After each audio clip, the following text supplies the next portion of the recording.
Hey everybody, welcome to BK's Bullets. We're going to talk about Superman Red Son, the animated movie.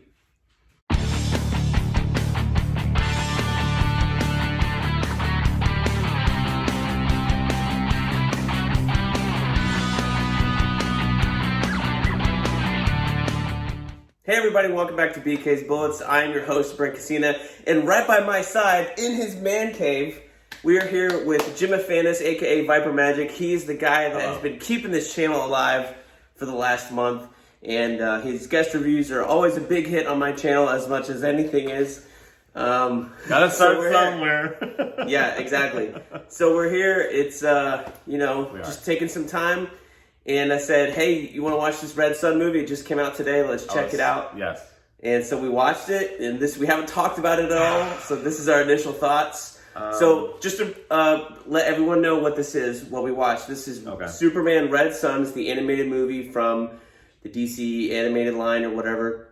Originally, it was a 3-issue special comic book series written by Mark Millar, who did Civil War, Ultimates, and all this other stuff. So this was like late 90s. This is before he went over to Marvel. So this was an Elseworld story. So the premise is, what if Superman landed as a child in Soviet Russia instead of the United States? And this kind of goes from there. Drawn by Dave Johnson and Killian Plunkett. 3 issues, kind of like not one and done, but they were long issues. And then they also did a little motion comic of this, which you can find on iTunes. I bought it years ago, so you can watch like a direct adaptation of them moving the comic panels around instead of this animated movie. And you might be better off doing that, personally.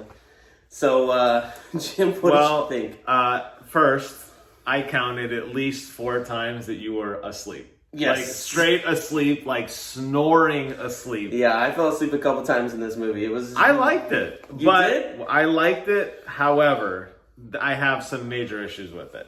Okay, so the premise that Superman goes to Russia and becomes this Russian leader is interesting. What he does with his powers is interesting. They do a lot of jumps in time. So I don't know if this is this a close adaptation of the comic? It's a pretty close adaptation of the comic.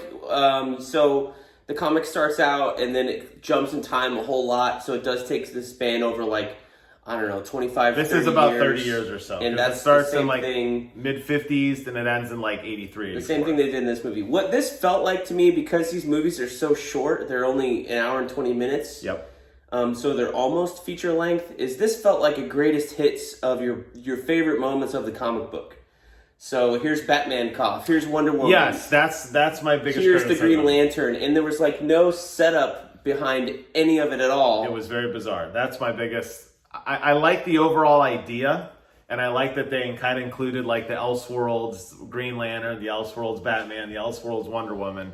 But my big issue is that they weren't very developed. So, Batman Cough specifically, or the Red Soviet Batman, whatever, I think it's called Batman Cough in the extras. They show the design with they never actually say Russian they never actually say his name in this. So anyway, Soviet Batman.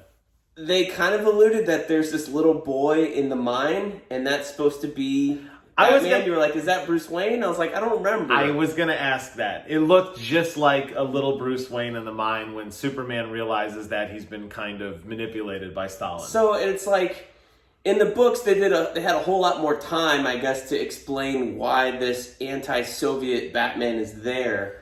But he does originate from Russia, and he is rebelling. He's a rebel. He's a revolutionary against the Soviet state and Superman and his dictatorship. And they didn't set that up at all. No, they showed you a little boy in the corner, and then 5 minutes later, here's Batman with his fuzzy helmet thing. Killing innocent people. Against Superman. Just detonating, blowing up school, not a school, but he blows up an apartment building. Yeah, it was really random. And he just takes out random, it's not like he's taking out profile, political buildings. It's not like he's oh, you're clearly very Soviet. We're going to take you out. He was a terrorist in this movie. He just took out everyone. He was just straight up a murderer. And that didn't make any sense. If he's trying to fight for his people, you'd think he would try to... There's no one to liberate if you kill everybody, I guess was the concern. They did the same thing with the Green Lanterns. They showed you Luthor finding the Green Lantern ring. Right. They handed it to Hal Jordan and said, you're going to be the leader of the new division of the DOD or whatever. And then that was it. Cut to a million Green Lanterns coming and fighting Superman. Flying through and out, yeah. Not explaining, oh, by the way, we took this ring apart, we figured out how it worked, how you could tap into the emotional spectrum, all this nonsense that is in the comic books that you would have to do. They didn't even bother to do that. It's just, hey, we made a bunch of these, here's a bunch more guys. Boom, here you go. Yes. And what is the laziest design in comics I've ever seen, which is a bunch of guys in flight jackets, like just like bomber jackets with the glasses and the football helmet. And the caps, from like the 1940s, which I never really liked that design for Green Lantern. It was kind of bizarre. The other story arc that didn't make sense to me, and then I will talk about the stuff I did like, because I did say I liked it and I still like it, was the Wonder Woman arc, which was a little bizarre to me. She seemed to give Superman a lot of chances for redemption, and he kept failing, and she's like, this is the last time you'll ever see me. And she said that like 3 times. I know you kind of zoned off there in the middle. I think that's when I fell asleep. I missed so the first time we meet her and Superman meet up, they shake hands, we're going to be pals, all this great stuff. Then Batman wraps up. By the way, I'm a lesbian. I come from an Isle of Women. Wow. Figure it out. Is kind of what she said. And Superman's like, oh. She said that like 3 times. She talks about how much men are the reason like we're having problems. Like it was very, very one-noted. So she gets wrapped up by Batman cough.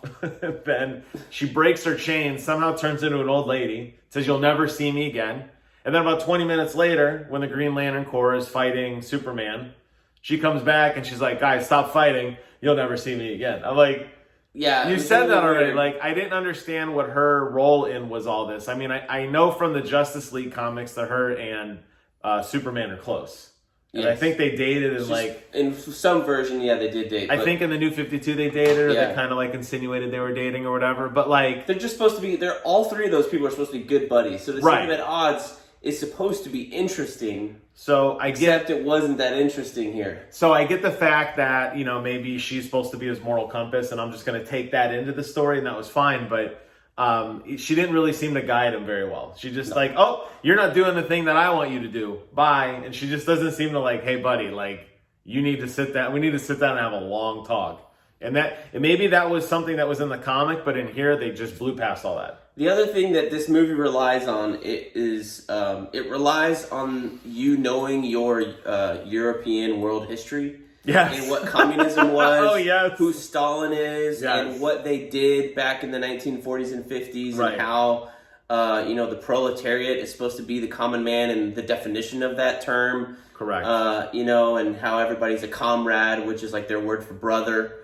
And they're all supposed to be equals. You're supposed to have this knowledge of what the Soviets were and what communism is and was at the time going in. They don't do a good job explaining any of that at all, or any setup.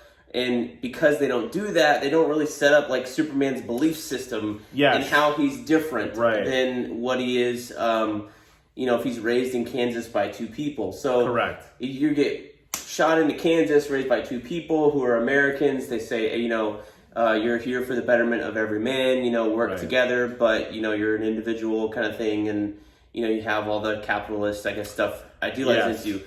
This Soviet Superman is supposed to be, you were asking me about his parents, and I believe in the comic book and also in the movie, it's unclear if he had parents at all. But I think he was raised on one of these like Soviet communes where he didn't have any parents, and it was all like the state education system. Okay.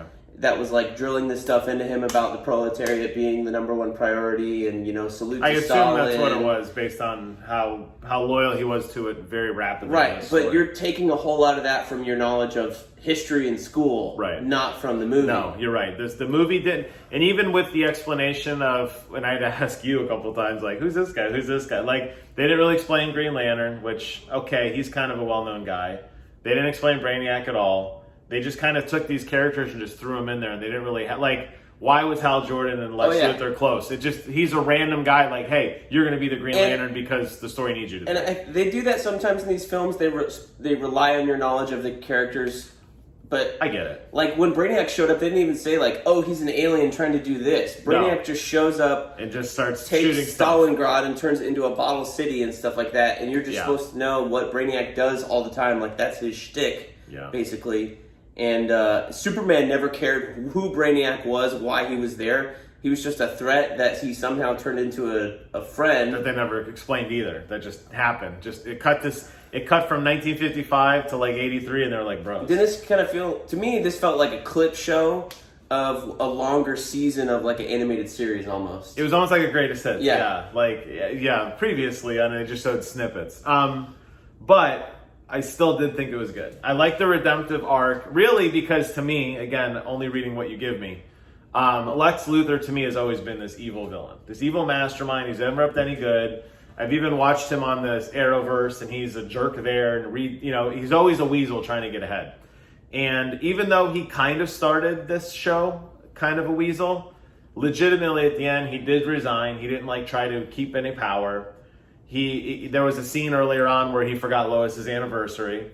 And at the end, he was kind of like, I want to be a better husband. I want to be a better man. Like, I did what I needed to do to protect us, and now I'm moving on. So, like, I felt like he had a really good redemptive arc, and I like that. I didn't get to see that side of him before. What this is like one of the most interesting portrayals of Lex Luthor, not in the movie, but in the comic book anyway. But like in the fact that Lex Luthor, historically and across all media, comics, movies, TVs, and whatever, he's always telling Superman like, if you weren't here, I could be better. I could have done this. I could have cured cancer. I could have done all these things for humanity. Right. If you weren't here getting in my way.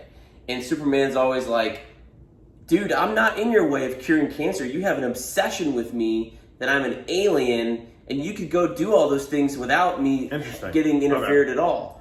In this movie, he kind of does that. He doesn't cure cancer or anything like that per se, but he advances the technology of the United States in such a manner that he's able to manufacture Green Lantern rings. And manufacture a fake Superman. It's almost which is a take on Superior Bizarro. Man, yeah. And it's almost as if because Superman wasn't in the United States, like in his face all the time, Lex was able to do his thing and kind of was a better man because he didn't have this. He had an obsession still because he had an enemy, a foil, but it wasn't as like obsessive as it is if Superman lived in the country and it was like in his face all the time in the same city. Right. So that was kind of like the most developed take of like, here's what Lex Luthor would be if Superman wasn't in his way. We think. I like that angle of him because I haven't seen that in any comics. To me, he's always been very one-noted. Yeah. I'm always about myself, and it's always a weaselly scheme to take you out to make me look good. So I like that arc with him because I thought that was interesting. And even though it wasn't really clearly defined at the beginning, I did like Superman's kind of slow realization that what he was doing was wrong. And I thought that was cool, especially towards the end. Lois, who was kind of an old friend that he'd been kind of on and off again with throughout different times in history, how she kind of convinced him that he was wrong. And then I didn't like that Brainiac turned instantly. Like Brainiac like immediately shot him and he's like, this was my master plan all along. Like, yeah, that goes back to your comment about it being a clip show. That does happen in the book as well. It is like an instant thing, but that's comic books being comic books, I think. I get it. But I just like that he kind of realized like, hey, wait a minute, like, you're right. I'm trying to help people and all I'm doing is making it worse. So him kind of like sacrificing himself, although I never thought he was in any danger at the end when he flew away. He was in bigger danger of dying the Batman cough than he did of the Brainiac rocket pod or whatever. What I think would have been interesting, because there was a lot of like modern tinges in here with like the woman hating. Wow, man, oh man, yeah. It was just like men suck. Men suck. If men weren't here, the world would be great. I only love women. It's like, there was a lot of like commentary when they first met and stuff that was kind of funny. Yeah. But I would have been more interested if they had taken this concept and really pushed it and kind of, thrown the comic book away, saying there are great moments in here. Let's pick two. Yeah. But let's really push this idea of what if Superman was a communist, what would the world look like, and kind of go from there. Yeah. And instead they really stuck to the comic book, I think to their detriment.